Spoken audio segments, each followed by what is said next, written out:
Сәлеметсіздер ме, құрметті студенттер? Біздің кезекті бөлімімізге қош келдіңіздер. Және де студияда тағы да біз, Ғалия Аренова және де Әділет Амангелді.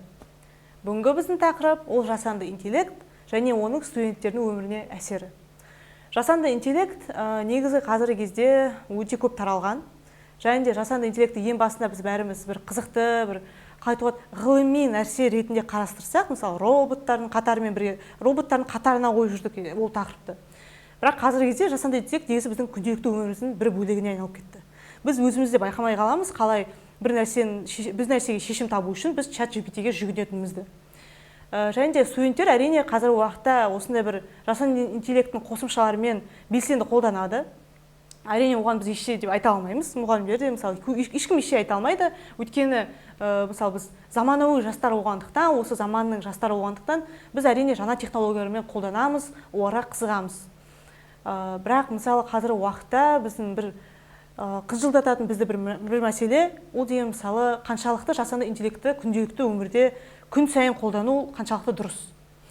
Мысалы мен көп байқаймын қазіргі кезде бір мәселе. Студенттер мысалы бір жағдай болып қалады, бір мәселе болып қалады. Соған деген мысалы өздері шешім таппай, қасына бір ересек адамдардан кеңес сұрамай, олар мысалы осындай ChatGPT сияқты бір нәрселерге жүгінгісі келеді. Мысалы содан сұрайды, мысалы мен не істеуге болады деп. Бірақ әрине мысалы ChatGPT оған жауап береді. Я, сенің істеген әр ісің мысалы дұрыс, сен дұрыс айтасың, сен мысалы қате істемейсің деп. Мысалы ешқашан айтпайды ChatGPT сізге. Сіз қателесесіз. Сіз оны мысалы қате істеп тұрсыз деп. Ол әрқашан сізді қолдауға тырысады. Және де сіз мысалы бір адамға қиянат жасап қойсаңыз, сөздеріңізден оны адамды ренжітсеңіз, ChatGPT ол адамдық қасиеті болмағандықтан, ол сізге айта алмайды. Сіз ол адамды ренжіттіңіз бе, қаншалықты ол адамға ол сөз тиіп кете алады. Сондықтан ол адам мысалы адам тұрғысынан сізді түсіне алмайды қалай болса да. Ол сіздің көмекшіңіз болғандықтан, сізге көмектескісі келіп, сізді қолдағыңыз келеді әрине. Сондықтан деген оған біз жүгініп, мысалы адам ретінде біз оған қарамауымыз керекпіз. Өйткені ChatGPT ол деген мысалы әрине ол ақпаратты қайдан алады деген сұрақ пайда болады. ChatGPT мысалы ақпаратты ол интернет ғаламтордың әр бөлігінен ала береді. Оның әр алған ақпараты бір ғаламтордың бір бөлігінен алынған нәрсе. Сондықтан деген ол сол бір нақты бір жалпылама ойды береді бізге. Нақты бір сұрағымызға жауап бермейді, әрине ол жалпылама түрде бәріне жауап береді. Сондықтан мысалы ол бір ақпаратты жауап бере алмаса да, ол бізге айтпайды ешқашан, мысалы мен білмеймін деп. Ол әрқашан бізге жауап беруге тырысады, жауап берсе де мысалы қате жауап бере алады. Мысалы мен өз тәжірибемнен айтып кетсем, Әділет, мен оған бір сұрақ қойған едім. Абай Құнанбайұлы туралы мысалы ақпарат бер деп. Сол кезде ол басынан бастап маған қате ақпарат беріп тұр. Мысалы айтады.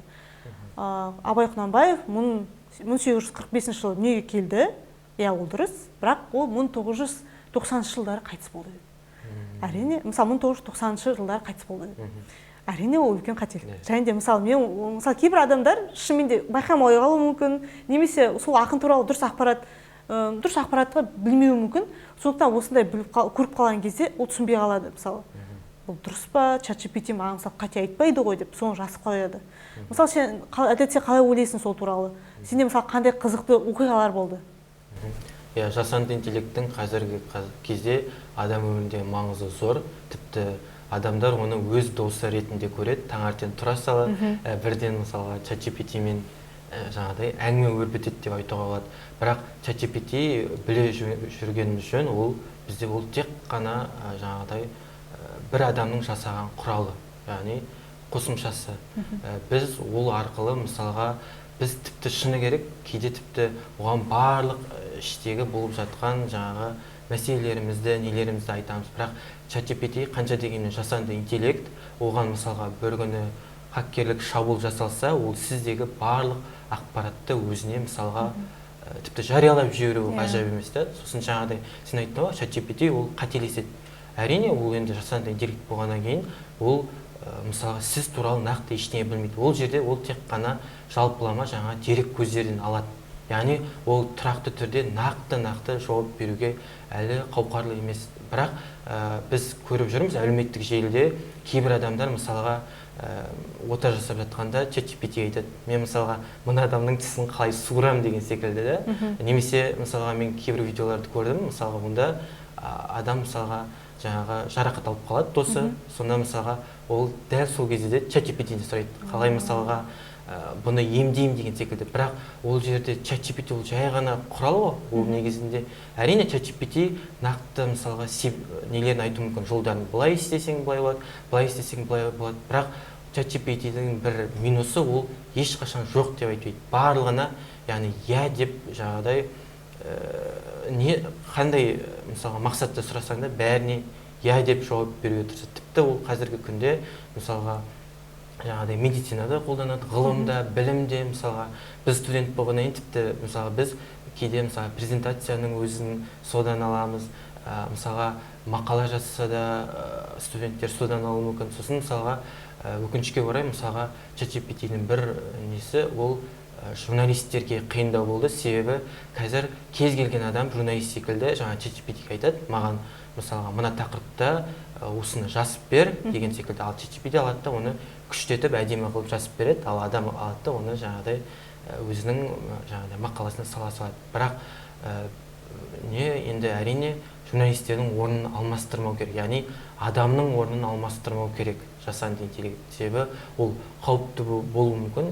Тіпті мысалға бір күні біздің өмірімізді роботтар басқарып жатса да таң қалмайтын күнге келе жатқан секілдіміз деп ойлаймын мен өзім. Енді біз өзіміз, мысалға мен енді өз болашағым алаңдаймын, себебі мен журналистпін, ал жасанды интеллект болса дамып, күннен күнге дамып тіпті шегіне шығып кетті деп айтуға болады жасанды интеллектті. Сондықтан мен ойлаймын, қатты берілмеу керек. Әрине білмеген нәрсеңді ғана сұраған дұрыс. Ал біліп тұрсың ба, сен оны одан сайын сұрап, сосын ChatGPT қиындата береді бір байқайтын. Мысалға, сен бір тақырыпты айтсаң, ол түсінбейді сені. Яғни ол сенің тақырыбыңды әртүрлі етіп беруі мүмкін да, мысалға, саған нақтысын айта алмайды. Себебі қиналады, себебі ол адамның қолынан шыққан нәрсе. Ол да оны да адам жасап отыр, оны да адам басқарып отыр деген секілді ғой. Сондықтан мен осындай ойдамын. Негізі біз ChatGPT-ді мысалы ойлайды бәрі мінсіз бір құрал деп. Бірақ ондай жасанды интеллект деген жаңадан шығып жатқан нәрсе болғандықтан, оның әрине бір кемшіліктері болады. Бірақ мысалы ChatGPT-ден басқа қандай жасанды интеллект құралдарын білеміз десек, ол мен үшін мысалы ең білетінім ол Gemini және де Gamma. Gemini ол деген ChatGPT сияқты құрал, бірақ ол жақта көбінесе адамдар өзінің фотосуреттерін салып, немесе мысалы бейнелерді салып, әртүрлі нәрселерді оны істей алады. Мысалы, мен қасыма жұлдызды қойып қой, мен мысалы бір нәрсені ұстап тұрғандай, менің артында осындай бір фонды өзгерт деп айта алады. Ол де мысалы қазіргі кезде бізге бір қызық нәрсе сияқты көрінуі мүмкін. Мысалы, күлкілі, қасына бір жұлдызды қойдым дегендей. Бірақ негізі осының бәрі бір болашаққа деген алаңдаушылықты пайда болғызады бізге. Өйткені осында бір фейк суреттер арқылы, фейк видеолар арқылы негізі қандай қиыншылықтар бізді болашақта күтіп тұрған әлі де білмейміз. Бірақ мысалы қазіргі уақытта ең үлкен мәселелердің бірі ол deepfake. Ол адам бейнесін алып, мысалы әртүрлі видеоларға салады, фотоматериалдарға салып қояды. Және де сол арқылы адамның мысалы айтқанда тұлғасы бір мен ойымша тұлғасына бір қиыншылықтар түскізеді. Өйткені мысалы ол туралы фейк нәрселер шығарылады, жұлдыздар туралы фейк жаңалықтар шығады. Сол арқылы мысалы мысалға біздің тұлғаларымызды сөйлетіп қойған видеолар тарап жүрді деген секілді. Сондай сияқты. Мысалы олардан бір қауіпті бір нәрселер айтып жатқандай, мысалы кейбір жұлдыздар бір қате нәрсе айтып жатқандай адамдарға, соның бәрі деген негізі сол адамдардың сол бет бейнелерінің авторларына негізі қиын болуы мүмкін. Өйткені деген мысалы оның арасында әрине мысалы әлі де біз көрген жоқпыз, мысалы қандай қиыншылықтар бар екенін толықтай түрде. Бірақ мысалы жұлдыздар оны қазіргі уақыттан уже бастап түсініп жатыр. Мысалы Gemini бар деп айттық, мысалы deepfake, ал Gamma не десек, Gammаны мысалы көп студенттер әлі де білмейтін шығар, бірақ бір бөлігі біледі деген ойдамын міндетті түрде. Gamma ол деген көбінесе адамдар оны презентация істеуге қолданады. Gamma бізге мысалы бір нәрсені жазсақ, бір тақырыпқа ол туралы бізге толықтай презентация істеп береді. Ішінде фотосуреттер болады, және де әртүрлі әдемі дизайндар қолдануға болады. Мысалы, Gamma негізі кейбір студенттер презентацияны туралы білмей алғанда, немесе уақыты болмаған кезде қолданып қалуы мүмкін Gammаны. Бірақ мысалы, Gammаны қолданып жүргенде, әрине оның ішінде де көптеген қателіктерді байқауға болады. Мысалы, ол ақпаратты сондай бір чат GPT-ден сияқты желілерден алады. Әрине жасанды интеллект болғандықтан өзі шығарады кейбір нәрселерді өз ойынан. Сондықтан осының бәрін қолданған сәтте негізі студентке деген ыңғайсыз жағдай пайда болуы мүмкін. Мысалы, қате ол қарамай сол ақпаратты берсе мұғалімге, мысалы, ол деген қате болып шығуы мүмкін, немесе бір тексерілмеген ақпарат, ал бұл оны мысалы факт ретінде беруі мүмкін студент. Сондықтан мен ойымша қазір уақытта студенттер осына бір жасанды интеллектке жүгіне алады, бірақ әрине оның шегінде білуіміз керек біз. Өйткені мысалы гамманы қолданып жүргенде де біз презентацияны өзіміз қалай істейтінінде ұмытып кетуіміз мүмкінбіз. Мен ойымша сонымен қатар мысалы әртүрлі нәрселер бар істейтін, PowerPoint, Canva сияқты қосымшалар бар. Сол арқылы өзімізде істей аламыз, өзімізде одан да әдемі қылып презентацияны құра аламыз. Сондықтан студенттерге осы айтарымыз әйтеуір екеуміздің. Дұрыс айтасың. Сосын жаңағы жасанды интеллекттің бір несі ол адамды жалқаулыққа алып келеді. Яғни адам неге жаза салады, ол дайындап береді, 1-2 минутта болды. Бұл өте мысалға адамдардың еріншектікке бастап батыр деген ой туады менде. Және осы еріншектік сонымен қатар адамдарды негізі қалай туады бір алдай алады. Жасанды интеллект адамдарды жақсы алдай алады. Өйткені қазіргі кезде қалай туады бір фотосуреттер істегенде фейк фотосуреттер, видеолар шығарғанда біз қазір үлкен кісілер әрине оларға қиын, мысалы кәрі адамдарға түсіну, мысалы ол фейк пе, фейк емес пе деп. Ал мысалы біз кейде жастар болсақ та өзімізде кейде түсінбей қаламыз, қай жерде шындық, ал қай жерде өтірік деген сияқты. Мысалы оның өзі қазіргі кезде үлкен мысалы ыңғайсыздықтар пайда болғызады бізге. Мысалы біз айтуымыз мүмкінбіз, мен осы нәрсені көрген болатынмын кеше мысалы TikTokта. Және де оны көрген сәтте бізге айту мүмкін басқа адам. Ол өтірік қой деп, сен көрген жоқсың ба деп. Сол кезде біз ыңғайсыз жағдайға түсіп қаламыз. Мен ойымша, осындай бір жағдайларды болдырмас үшін қазір уақытта интернет сауаттылық керек бізге. Өйткені мектептерде мен ойымша интернет сауаттылық мамандығын қосу, пәнін қосу керек. Мысалы қазір информатика бар дегенде, бірақ оның қасына әрине осындай бір сауаттылық дегенде сақтауымыз керек біз. Өйткені әр нәрсеге сене беруге болмайды интернеттегі. Сонымен қатар осы біздің университетке өткенде интернеттегі сауаттылық туралы форум өткізілген болатын, және біз соған қатыстық. Сол кезде негізі көптеген жаңа ақпараттар бізге берілді. Сонымен қатар мысалы фейк немесе фейк емес видеоны қалай бәрін ажыратуға болады, оригинал видео және де фейк видеоны. Сол кезде мысалы өзімізде таңғалып, мен өзімде қалып қалдым. Мысалы қай жерде шынды, қай жерде өтірік дегенде өзімде кейде түсінбей қалдым. Сол кезде мен кәдімгідей қалып қалдым.